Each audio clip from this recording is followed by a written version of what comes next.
तब तीनों देवियां आ गई। अब क्या कहे माता जी से? नारद जी ने सारा काट दो ढोक दिया। माता जी चौंके, ये क्या है, क्या करती आप? और ये राजाओं की सी पोशाक वाली, यहाँ जंगल में तो कोई ऐसी नहीं रहती, आप कौन है? माँ हम आपकी बहू हैं। तो हमारे बिहार और यूपी में कहते हैं सीता जी, अरे ऐसा तो कहूं देखियो ना कि एक बिलात को छोरा और 3 हाथ की बहू।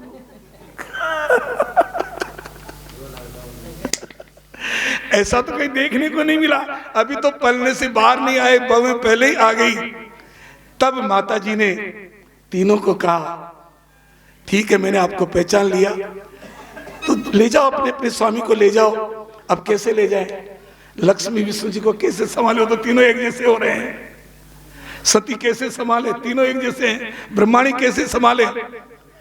फिर अंजलि में माँ ने जल लिया, सब देवताओं का ध्यान करके उनको अपनी अपनी पत्नियों के साथ किया।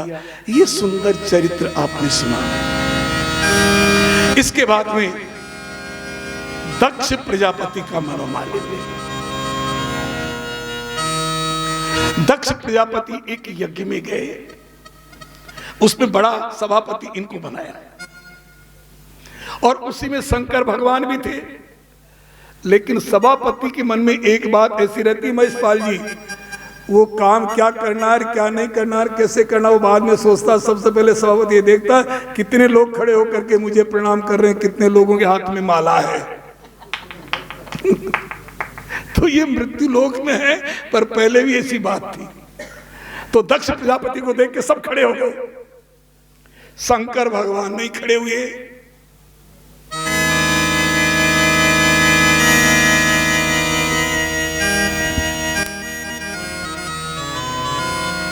जब नहीं खड़े हुए तो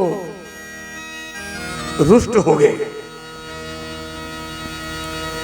मुझे देख के प्रणाम नहीं किया, मुझे देख करके मेरा स्वागत नहीं किया, ये अहंकार है। दक्ष प्रजापति जैसा राजा, ब्रह्मा की संतान, और स्वयं शिव उनकी जामाता है, उनसे विरोध कर बैठा। कल भी मैंने आपको कहा था, दामाद यदि सहज सुयोग्य मिले तो हम बहुत भाग्यशाली हैं। तो उसमें उन्होंने देखा, और भैया आप सोचेंगे कि दामाद की कहते हैं बहू की एक बार भी नहीं की। यदि बहू सुलक्ष्मी सहज और सुयोग्य मिले तो सास ससुर को बड़ा आनंद है। पुत्री पवित्र किए कुल दो। ये जो धर्म के रिश्ते हैं ना, सब अपने अपने धर्म के पालन करें तो परिवार वैकुंठ जैसा होता है, और सब अपने धर्म से वंचित हो जाए तो परिवार नरक से भी बदतर हो जाता है, वहां सांस लेना मुश्किल हो जाता है। कुछ वर्ष पहले हम नहीं जानते थे कि 25 वर्ष की 22 वर्ष की लड़की बहू के रूप में हमारे घर में आएगी और वो हमारे साथ कितनी घुल मिल जाएगी। लेकिन ये सोचने लगते हैं कि आते ही ये हमारे रिश्ते नाते, हमारे धर्म, हमारी मर्यादा को अभी तक क्यों नहीं सीखी। अभी तो आए 4 दिन हुए, कलह हो गया घर में। धीरे धीरे देखो, 25 साल तक वो अपने मैके रही है, अपने पिता की गोद में खेली है, अपनी मां के आंचल में छुपी रही है, और एक ही दिन में आकर के आपके सारे घर की व्यवस्था को सुधारने में लग जाती है। हर व्यक्ति के स्वभाव को ये जान करके वो चैतन्य रहती है कि कोई व्यक्ति मेरे कारण नाराज न हो जाए, ऐसी बहू का सम्मान करना चाहिए है? इसलिए बहू बेटी कहलाती ना। आप तो बहुत बड़े विद्वान हैं, बहू और बेटी का संधि विच्छेद करें तो कहते हैं बेटी से भी ज्यादा सम्मान उसे देकर करके पालो तो वो आपके घर को आनंद बनाएगी। बेटी तो हमारी है ही है, पर दूसरी की आई हुई बेटी को हम इतना सम्मान दें तो जीवन में अति आनंद हो जाए। बोल शंकर भगवान की जय। अब शिव जी से बहुत कुछ बातें कह दी, यहां तक कह दिया आज के बाद ये किसी भी देवताओं के साथ यज्ञ में बैठ करके भाग नहीं लेगा। तो फिर तो बैठे रहना पड़ेगा। बोल शंकर भगवान की जय। उसे वाणी से कह देना, उसमें क्या है। चलो, तो ये सब चरित्र आपने सुना। और दक्ष प्रजापति ने बहुत कुछ कहा, तो श्रीधर स्वामी ने भागवत लिखी, उसमें उन्होंने इस वाक्य को सुधार दिया। अरे दक्ष प्रजापति, तुम कहते हो किसी यज्ञ में देवताओं के साथ बैठ के बराबर से भाग नहीं लेगा। अरे बराबर से क्यों लेंगे? देव देव महादेव संतन हितकारी, उसे महादेव कहते हैं। वो देवताओं के साथ नहीं बैठेंगे, देवताओं से उच्च स्थान पर बैठ करके अपना भाग ग्रहण करेंगे। इसको कहते हैं समझदारी। हजार अवगुणों में भी सद्गुण खोज ले, वो विद्वान व्यक्ति माना जाता है। इसलिए श्रीधर स्वामी की प्रशंसा हम भागवत मंच से कर रहे हैं। फिर कहा, मैंने मेरी हंसनी जैसी बेटी, थोड़ा भोग में चला जाओ उसके बाद ले जाना। तो उसमें वो कहा गया है कि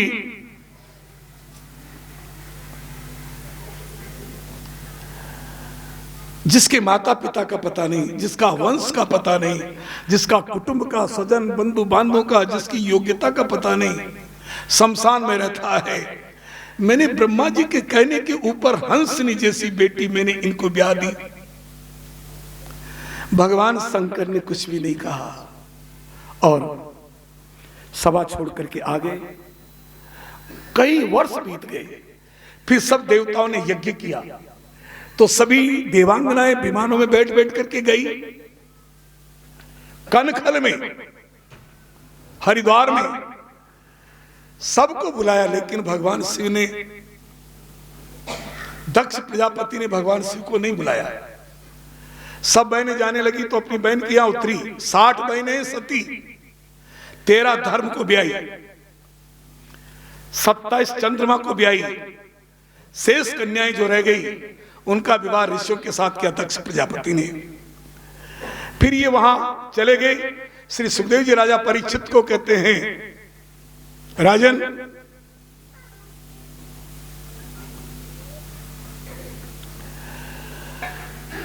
भगवान शिव जब समाधि से उठे तो सती ने कहा, आप चलो ना, वहां मेरे पिता के यज्ञ है। भगवान ने कहा, नहीं, हमें नहीं बुलाया इसलिए हम नहीं जाना चाहते। सती ने कहा, माता पिता के यहां बिना बुलाए भी चले जाए तो कोई दोष नहीं है, जाना चाहिए। वो हमारे जन्मदाता है, वो हमारे जीवन के स्वामी है। माता पिता के यहां ये नहीं सोचना चाहिए, जाना चाहिए। भले वो मेरे पिता आपके ससुर हैं, लेकिन फिर भी आपके पिता हैं, आपको जाना चाहिए। अब वो किनसे बात कर रही है? जो जगत का पिता है। भवानी को क्या हो गया? लेकिन रिश्तों में तो दक्ष प्रजापति ससुर पिता है। आप इतना अहंकार क्यों करते? आपको जाना चाहिए। नहीं माना बाबा, आज बाबा ज्यादा ही आनंद में है, नहीं जाएंगे। फिर कहा, अरे थोड़ा तो सोचो समाज की। लो, एक बैरागी से बात कर रही है माता जी, समाज की थोड़ी तो सोचो। तुम नहीं जाओगे किसी की यहां तो कल तुम्हारे कौन आएगा? भगवान कहते हैं, चुप बैठो, कोई नहीं आएगा तो अच्छा है। मैं किसको बुलाना चाहता हूं? अकेला बैठा बैठा भगवान का भजन करूंगा, राम जी का। शमशान में जाकर के बैठ जाते हैं, तब भी तो लोग चले जाते हैं। शमशान की खाक मले, तन पे गुंजे लड़हार मोतियों की। आखिर नहीं जब समझ में आई भगवान के, फिर सती ने कहा, तो मैं जाऊंगी। पहले तो भगवान ने कहा, तुम भी नहीं जाओ तो अच्छा है। वो कहने लगी, क्यों? कि फिर क्या होगा ये मैं जानता हूं। तो सती से कहा, अच्छा जाना चाहती हो तो अपना सामान सब ले जाओ।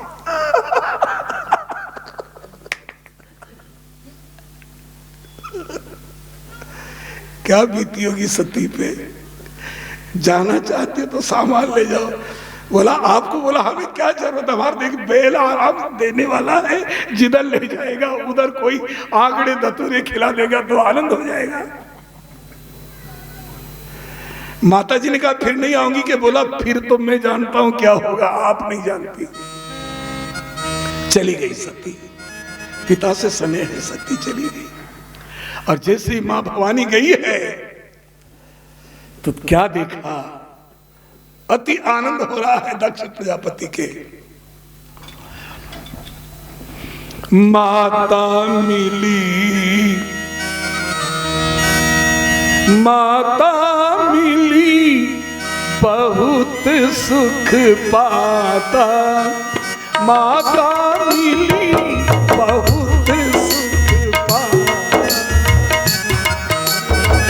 माता मिली बहुत सुख पाता, भगिनी मिली हृदय हर काता, भगिनी मिली।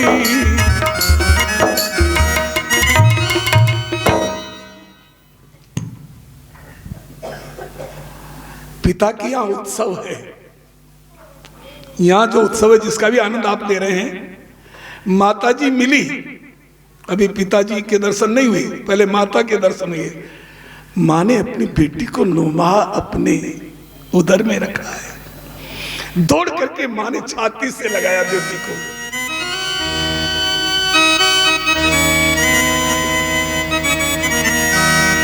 माता मिली हृदय सुख पाता, भगिनी मिली हृदय हर काता, भगिनी मिली हृदय हर काता। माता ने छाती से छाती लगा करके प्यार किया। बहनों ने उल्लास भर के सहोदरा से मिले, आनंद हुआ। थोड़ी देर में पिताजी ने देख लिया। पिताजी ने जैसे ही देखा, वो वर्षों पुराना जहर नहीं निकला अभी छाती से। अरे ये आ गई क्या? मैंने तो इसे बुलाया नहीं था।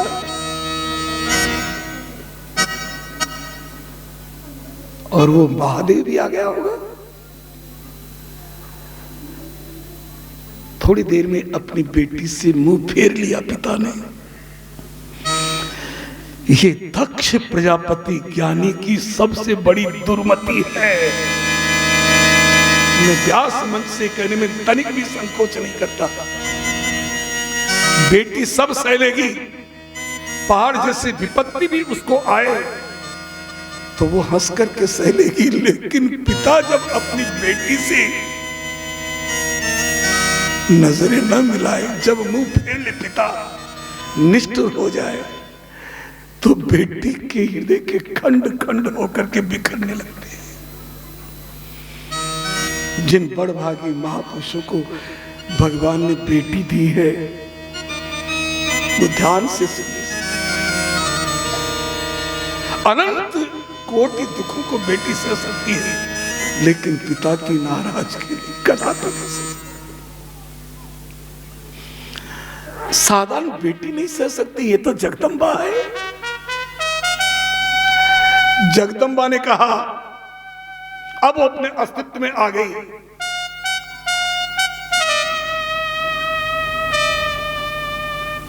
भागवत में एक जगह लिखा है, रास पंचाध्याय में 10वें स्कंद में, भगवान अपिता।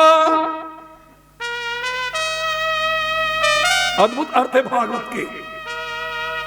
इसके 2 अर्थ होते हैं और दोनों सही है। एक अर्थ तो ये होता है भगवान ही पिता, और एक अर्थ ये हो जाता है भगवान किसी का पिता नहीं, भगवान अपिता, किसी का नहीं।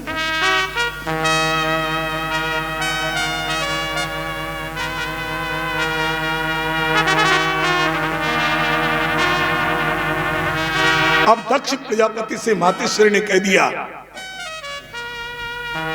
अपने अस्तित्व में आ गई भवानी, अब दक्ष की बेटी नहीं रही हो। रे दक्ष, कौन कहता है तू मेरा पिता है?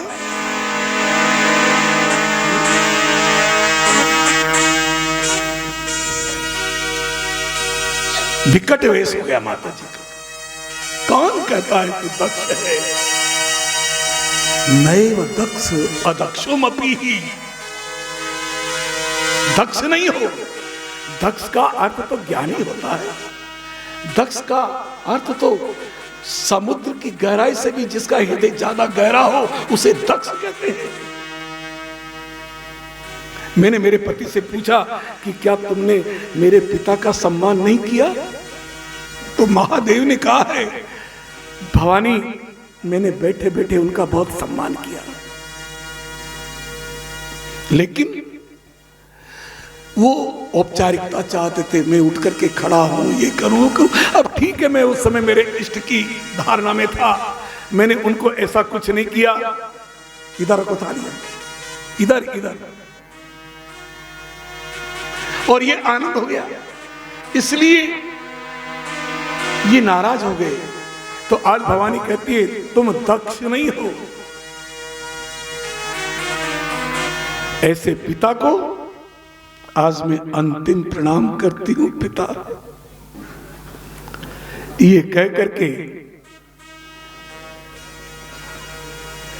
तब सती योग अग्नि तनुचारा, सकल सभा हाकार पुकारा। तब भवानी ने योग अग्नि में अपने शरीर को जला दिया और सब सभासद बड़े दुखी हुए। और महाराज थोड़ी देर में भवानी स्वाहा हो गई।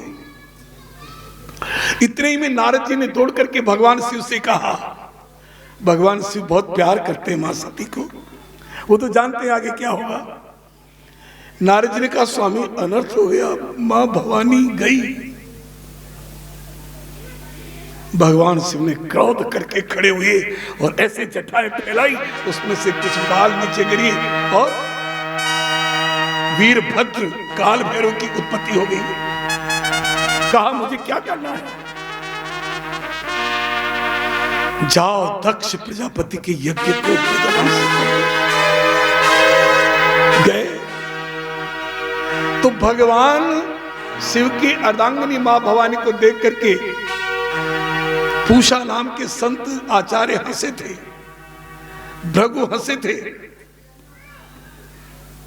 काल भैरव ने जाकर के भृगु की दाढ़ी खींच ली, पूषा के दांत उखाड़ दिए, हवन वेदियों को पलट दिया, सब विध्वंस कर दिया और एक त्रिशूल दिया दक्ष प्रजापति के, वो मस्तक स्वाहा कर दिया। अब सभी देवता आचार्य प्रार्थना करने लगे, अनर्थ हो गया, हमारा यजमान चला गया। ऋतिज सब पुकारने लगे, देवता प्रार्थना करने लगे। सब चल करके कैलाश में आए और कैलाश में आकर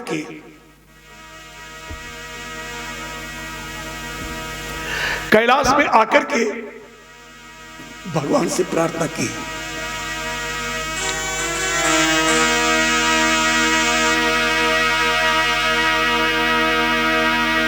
तम कृतस्तम हविस्तम होतास स्वयं, तम कृतस्तम हविस्तम होतास स्वयं, तम हि मंत्रा समी दर्भ पात्राणि च।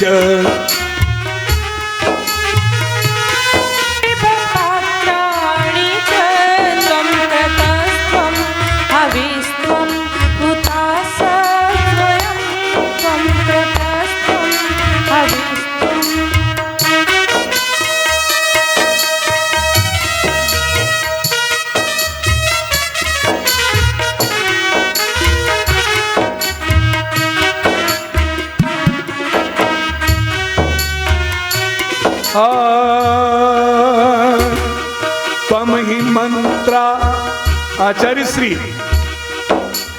ब्राह्मण कह रहे हैं, हे भगवान शिव, तुम ही करता हो, यज्ञ के करने वाले भी आप हैं और यज्ञ भी आप हैं। तम कृतस्तम, यज्ञ की हवि भी आप है, हविस्तम होता स्वयं, होता भी आप है, आचार्य भी आप हैं। तम कृतस्तम हविस्तम होता स्वयं, तम ही मंत्र समीदैव पात्राणि च, त्वं हि सदस्य त्रिवर्जो दंपति देवता, अग्निहोत्रं सदा सोम आज्यं पशु, त्वं पुराणं रसाया महाशुकरो, त्वं पुरागा रसाया महाशुकरो, द्रष्टयां पद्मनिं वारणेन्द्रो यथा, त्वं कृतस्तं हविस्तं हुतासा स्वयं।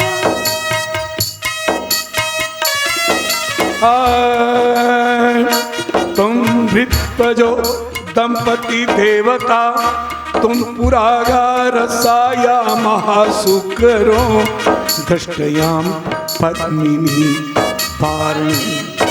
यथा दृष्टयां पद्मिनीं वारणेन्द्रो यथा, त्वं कृतस्तं।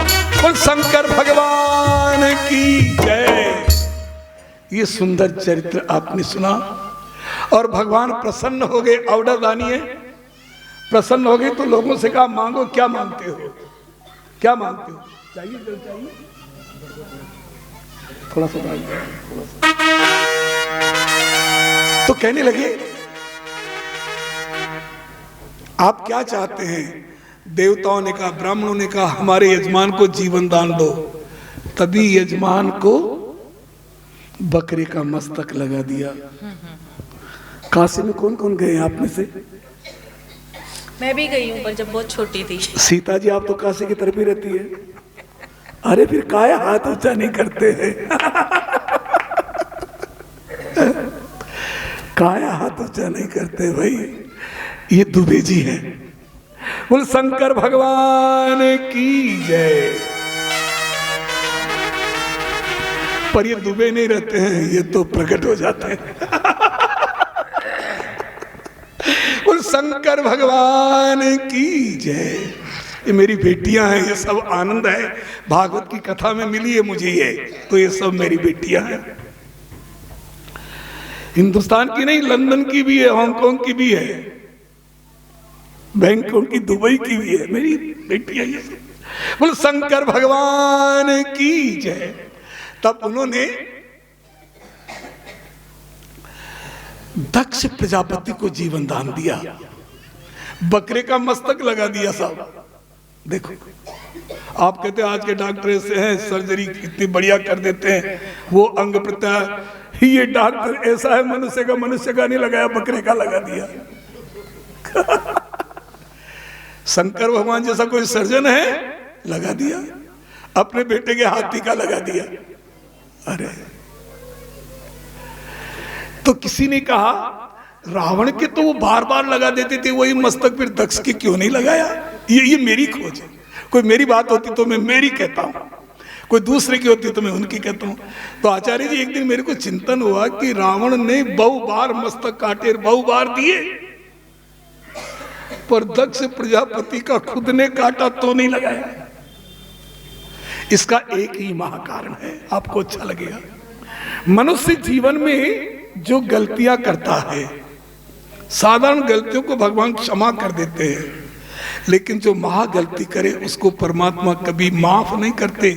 इसलिए ये जो बेटी के साथ अपमान किया, अपने जामाता का अपमान किया, जीवन में इतना अहंकार किया कि इनके अहंकार के कारण बेटी ने प्राण त्याग दिए। तो शंकर भगवान ने कहा कि मैं तुझे बकरे का ही मस्तक दूंगा, वो नहीं दूंगा, वो तो वन कुंड में जल गया। जब जब शीशे के सामने जाओगे, और शीशे के सामने तो कभी कभी जाओगे, पर जब जब बोलोगे तब तब बम बम बम बम बम बम बम बम बम बम बम बम। मैं काशी में गया था, अब तो शिवाजी का बेटा उधर है तो अब कई बार जाएंगी, ये धनबाद में है तो ये कई बार जाएगी। पर जब मैं इनको लेके गया तो ये 2-2.5 साल की थी, तब काशी विश्वनाथ के पास बैठ करके अभिषेक किया, पूजा किया, तो वहां के जितने आचार्य थे तो शंकर जी को ऐसे रिझाते थे, बम बम बम बम बम बम। अब भी करते हैं ना सीता जी उदाने से। हमने पूछा ऐसा क्यों बोलते हैं, हमारे राजस्थान में तो कोई ऐसा नहीं करता। बोला वो यहाँ आ जाएगा जो वहां के भी पंडित ऐसा ही करेंगे, आचार्य जी अब आप भी ऐसा ही करेंगे। तो अरे कारण तो समझाओ। कारण ये है, ये शंकर जी के ससुर जी की नकल कर रहे हैं। जब वेद मंत्र बोलते थे ना तो पहले तो जैसे आचार्य जी बोलते ऐसे बोलते थे दक्ष प्रजापति, लेकिन जब बकरे का मस्तक आ गया तो कैसे बोलेंगे, वो ऐसे ही बोलेंगे। उनकी मैं उनको खा गई। इसलिए जीवन में इस कथा से ये सीखते हैं कि अहंकार नहीं करना चाहिए। और अब भवानी का दूसरी जगह अवतार हो गया। भवानी ने क्या झांकी कहां खड़ी, मैं देख रहा हूं ना, अभी आएगी झांकी, तो लाओ ना, यहाँ 3 कुर्सियां या 2 कुर्सियां लगा दो। और मां पार्वती का जन्म हो गया। पार्वती का जन्म हुआ और श्रीमद् भागवत में ऐसे ही एक अध्याय में कथा। और भगवान शिव ने पार्वती से विवाह करना स्वीकार किया और बारात आई। कैसी बारात थी? कोई मुखहीन विपुल मुख काहू, कोई के एक भी मुख नहीं है, रुंड चल रहा है और हाथों में 2 मस्तक पकड़ रखे हैं। किसी का ये पीछे है और ये आगे है। और गौरी शंकर जी कैसे बाजे बज रहे थे? भूत प्रेत डाकनी साकनी चित्कार मार रहे थे। कैसे चीख रहे थे? भूल गए। बोल शंकर भगवान की। तो ये सब चरित्र उन्होंने देखा। और अब भगवान बोलोगे थोड़ी देर, अब झांकी आ रही है, ब्याह की तैयारियां कर रहे हैं, लेकिन शांत चित्त बैठे। 10 मिनट या जितना भी समय आप सुनेंगे शिवाजी अपना बोलेंगी, फिर आप आनंद करें। कल से मैं ये कहूंगा घर वालों से भी, मेरे संगीतकारों से भी और माइक वाले नागर जी से भी, माइक ठीक 12 बजे ऑन होना चाहिए। आपको चाय वगैरह जो पीनी है तो घर वालों से निवेदन है 12 बजे से पहले पिलाएंगे। भोजन करना होगा तो 12 बजे से पहले करेंगे। 12:30 बजे गौरी शंकर जी की सभा प्रारंभ हो जाएगी और ठीक 1 बजे कथा प्रारंभ हो जाएगी। आज 1 बजे के बाद कथा हुई थी, इसलिए हम 10-20 मिनट लेट हो गए। बोल शंकर भगवान की जय। सब अपने अपने समय का पालन याद रखेंगे। अब शिवाजी थोड़ा बोल रही है 10-20 मिनट।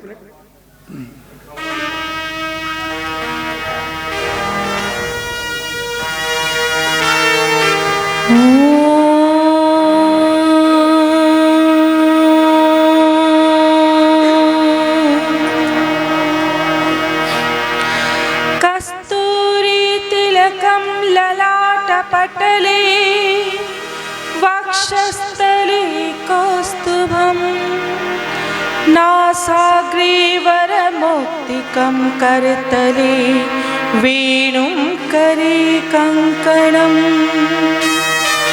सर्वांगे हरिचन्दनं सुललितं कंठे च मुक्तावली गोपस्त्री परिवेष्टितो विजयते गोपाल चूड़ामणि।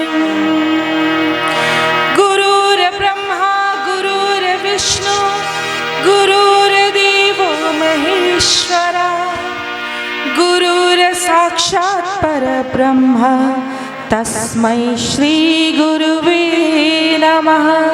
सिय राममय सब जग जानी करहु प्रणाम जोरी जुग पानी। सभी को जय श्री कृष्ण। बहुत सुंदर श्रीमद् भागवत ज्ञान चर्चा में आज द्वितीय दिवस का आपने प्रसंग सुना और कथा के प्राकट्य में आपने अभी भगवान आशुतोष माँ भवानी गिरजा पार्वती के ब्याह का सुंदर वर्णन, समस्या का हल, जब तक उस समस्या को आप अपने दिमाग में, अपनी बुद्धि में लेकर के बैठे रहेंगे तब तक तो वो भार लगती है। लेकिन जैसे ही उस समस्या को किसी से शेयर करते हैं, किसी को बताते हैं, अपने गुरुदेव से उस समस्या का समाधान चाहते हैं, तो मन में विचार आता है कि अरे मैं तो यूं ही परेशान हो रहा था, मेरी समस्या तो तुरंत ही समाप्त हो गई। शरणागति लेते हैं, यदि आप गुरुदेव की शरणागति लेते हैं तो उस समस्या का जीवन से तुरंत निराकरण हो जाता है। और भगवान कृपा कब करते हैं? एक छोटा सा उदाहरण मैं आपको दूं कि जैसे बहुत बड़ा व्यक्ति है, कोई बहुत बड़े मंत्री जी हैं, अब उन मंत्री जी से आपको काम करवाना है, आपकी सीधे उन मंत्री जी से कोई पहचान नहीं है, आप जाकर के अपना परिचय देते हैं, लेकिन मंत्री जी की जो अपनी प्रभुता है, अपना वैभव है, वो इतने बड़े पद पर हैं, तो आपको सीधे मंत्री जी से नहीं मिलने दिया जाता। लेकिन क्या होता है, एक विशेष व्यक्ति है जो आपके भी निकट है और मंत्री जी के भी निकट है, जब वो अपने हाथ की कोई पर्ची लिख करके देता है या अपने नाम का संबोधन कहता है तो कहा जाता है हाँ भाई साहब रविकांत जी ने मुझे भेजा है, तो तुरंत वो मंत्री जी रविकांत जी के नाम से उस अपरिचित व्यक्ति को मिलने बुला लेते हैं। तो ये उदाहरण क्या है? ये उदाहरण यही है कि भगवान को सीधे जीव प्राप्त नहीं कर सकता। क्यों नहीं कर सकता? क्योंकि माया मोह से ग्रसित है, वो सूत्र उसके पास नहीं है, नवदा भक्ति उसके पास नहीं है। लेकिन जब भगवान के और जीव के मध्य में विशेष व्यक्ति की कड़ी भगवान सदगुरुदेव, भगवान गुरुदेव आ जाते हैं तो भगवान अपनी प्रभुता छोड़ देते हैं और प्रभुता छोड़ करके उस पार ब्रह्म परमात्मा की जो सकल जगत संतान है, उस संत के माध्यम से जीव उस पर ब्रह्म परमात्मा को प्राप्त कर लेता है। तो ये ताकत किसकी है? गुरुदेव की है। इसलिए हर प्रकार से गुरुदेव की शरण लेनी चाहिए, उसी में ही जीव का कल्याण है। भगवान श्री कृष्ण ने स्वयं श्रीमद् भागवत में, भगवत गीता में कहा है अर्जुन से, अर्जुन हजारों लोगों में कोई एक मुझे पाने की चेष्टा करता है और जब उसके पुण्यों का उदय होता है तो किसी सदगुरु जो तत्व विवेचनी हो, मात्र मनोरंजन का साधन नहीं कि 4-5 घंटे लोगों को बैठाए रखे, कुछ अपनी व्यथा कहे, कुछ संसार की व्यथा कहे, आपका भी समय बिगाड़े और अपना भी समय बिगाड़े। ऐसे नहीं, समय बहुत जान करके खर्च करना चाहिए। तो तत्व विवेचनी गुरु के माध्यम से जो मेरी कथाओं का, मेरे मंगल चरित्र का श्रवण कीर्तन आनंद करते हैं, मैं उन्हें सहज ही प्राप्त हो जाता हूँ। ये भगवान ने गीता में अर्जुन से कहा। और मनुष्य के कर्म का तो ये भाव है, कहा गया है जन्मयते, जन्म कर्म के प्रभाव से व्यक्ति जन्म लेता है और कर्म के प्रभाव से ही उनमें विलीन हो जाता है। और जिस प्रकार से हजारों गायों के मध्य में बछड़ा अपनी माँ को पहचान लेता है, उसी प्रकार 84 लाख योनियों में भले जीव भटकता रहे, लेकिन पूर्व जन्म का उसका जो प्रारब्ध होता है, उसकी जो भक्ति होती है, वो कभी क्षीण नहीं होती और अगले जन्म में पुनः भक्ति के पथ पर वो आगे बढ़ता चला जाता है। उसके कर्म उस बछड़े के समान उसे ढूंढ लेते हैं। इसलिए हमें क्या करना है? हमें भगवान के तेरे चरण कमल से श्याम, तेरे चरण कमल से श्याम लिपट जाऊं रज बन के, तेरे चरण कमल से श्याम लिपट जाऊं रज बन के।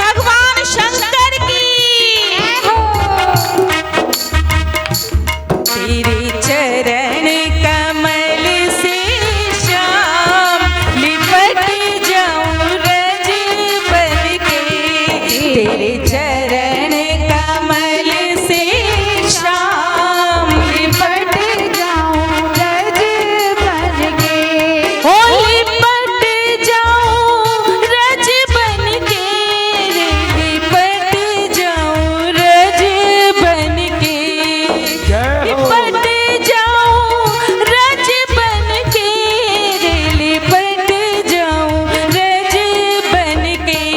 मेरी चरण कमल से श्याम लिपट जाऊं रज बन के। जय हो।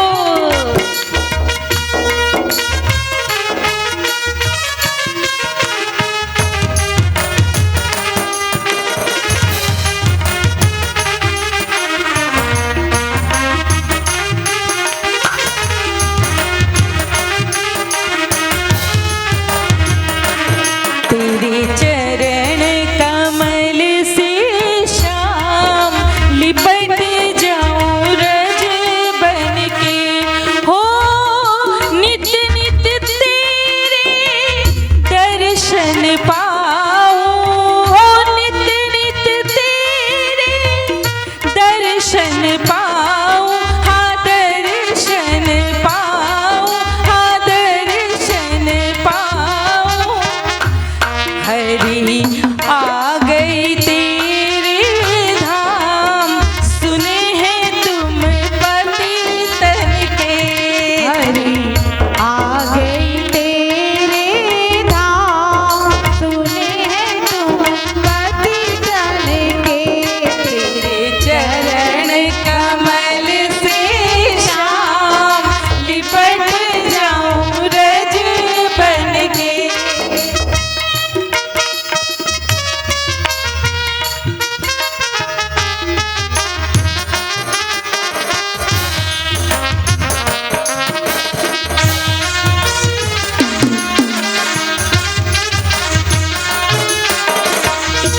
हो छिन छिन तेरा सुमिरन होए, छिन छिन तेरा सुमिरन होवे, हो पल पल तेरा चिंतन होए, हाँ चिंतन होए, हाँ चिंतन होए। मेरी नस नस में घनश्याम,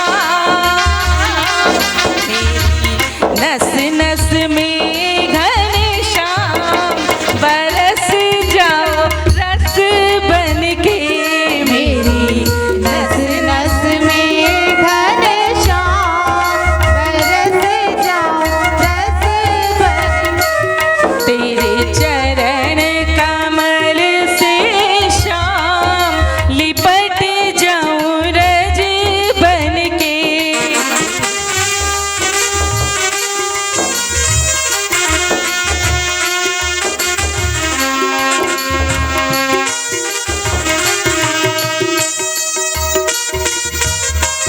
जय हो।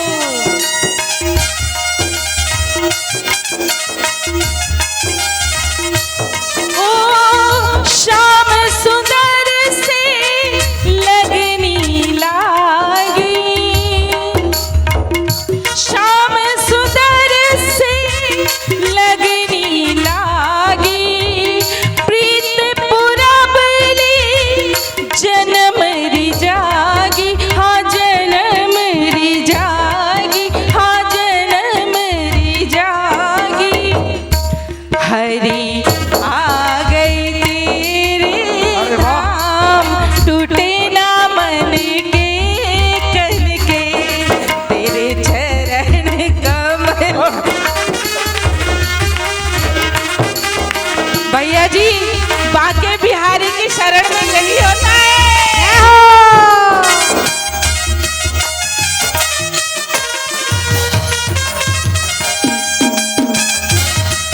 जय हो।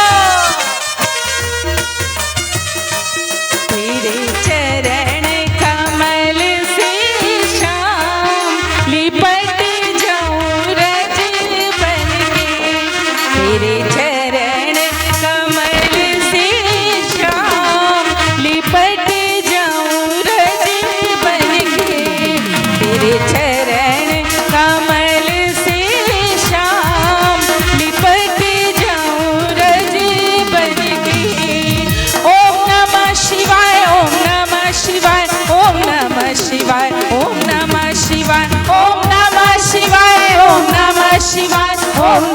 शिवाय, ओम नमः शिवाय, ओम नमः शिवाय, ओम नमः शिवाय, ओम नमः शिवाय, ओम नमः शिवाय।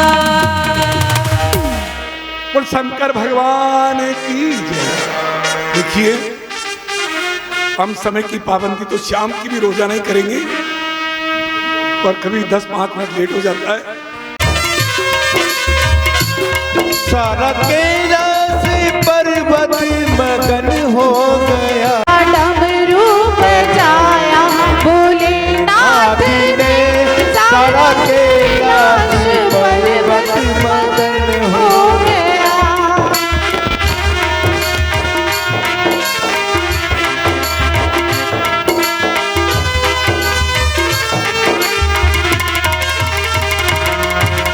महासखियों का मन अरे खा ले जा रहे। मगन हो गया, सारा कैलाश पर्वत मगन हो गया।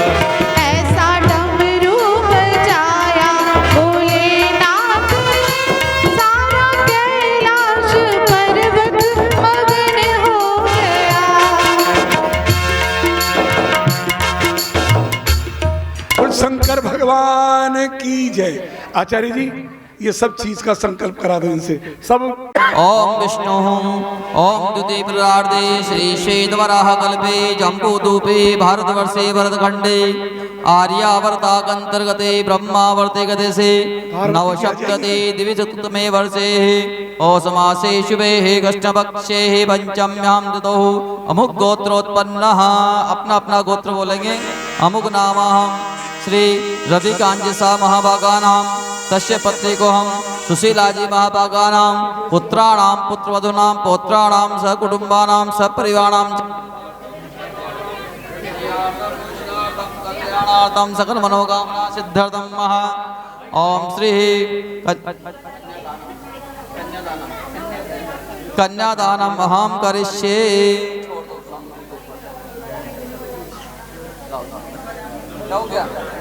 वाम भागं नारायण प्रियमनाङ्गवदापहारं वाराणसीनाथं वन्दे देव उमापतिं सुरगुरुं वन्दे जगत्कारणं वन्दे सूर्यशशाङ्कवनहिनयनं वन्दे मुकुन्दप्रियं वन्दे भक्तजनाश्रयं च वरदं वन्दे शिवां शङ्करं आचार्य जी, वन्दे शिवां शङ्करं। बोलो शंकर भगवान की जय। त्वयाम् अमृतरसै राप्लावयान्तं शिरो द्वाभ्यां तौ ददतं मृगाक्षवलयै अपने अपनी जगह पे चले जाएं वापस। वाप्यान्तं परम् अङ्कान्यस्य करद्वयाम् अमृतघटं कैलाशिकान्तं शिवां स्वच्छां भोजगतं दवेन्दुमुकुटां भान्तां त्रिनेत्रां भजे। या सा पद्मासनस्था विपुलकटितटी बहुत अच्छा, क्या बात। पद्मपत्राक्षी गम्भीरावर्तनाभिस्तनभणविदा शुभ्रवस्तोत्तरीया या लक्ष्मी दिव्यरूपै मणिगणखचिता स्नापिता हेमकुम्भै सा नित्यं पद्महस्ता मम वसतु गृहे सर्वमाङ्गल्ययुक्ता। हरदंगे धरा ओम हर हर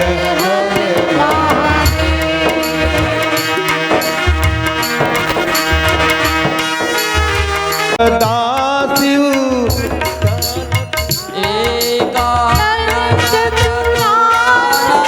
पंचानन राजे बोले पंचानन राजे हंसासन गरुड़ासन शासन गरुड़ासन कृष्णवाहन साजै ओम हर हर हर महादेव। ओ दो भुज चार चतुर्भुज दस भुज शिव सोहे तीनों ही रूप रूप निरंता त्रिभुवन जन्मो माला मुंड माया धारी माला धारी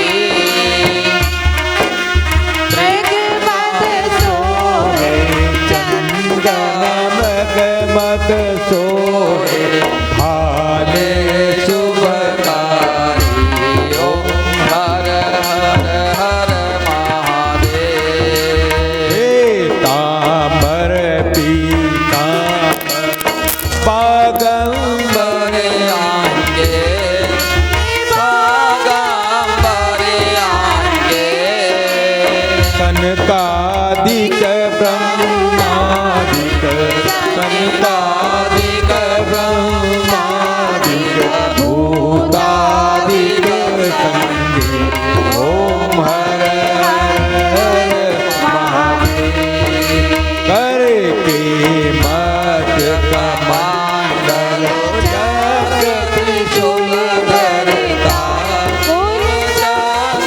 जगत करता जग करिता जग भरता जग करता जग भरता जग पालन करता ओम हर हर महादेव ओ काशी में विश्वनाथ विराजे नंदो ब्रह्मचारी बोले नंदो ब्रह्मचारी नित उठ दर्शन पावे शिवजी के भोग लगावे ब्रह्मा विष्णु सदा शिव जानत अविवेका शिव जानत अविवेका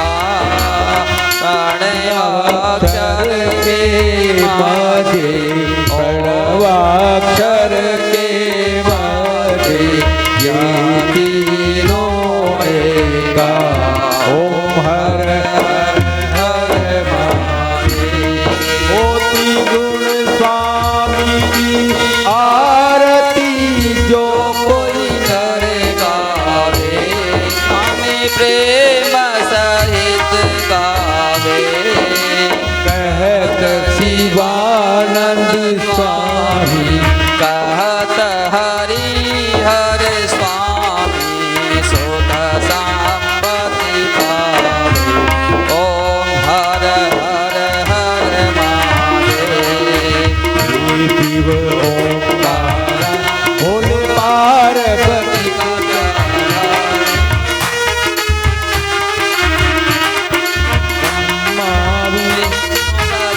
शिव बोले भोलेनाथ महादेव अरदांगी धारा ओम हर हर हर महादेव शिव ओंकार भोले पार्वती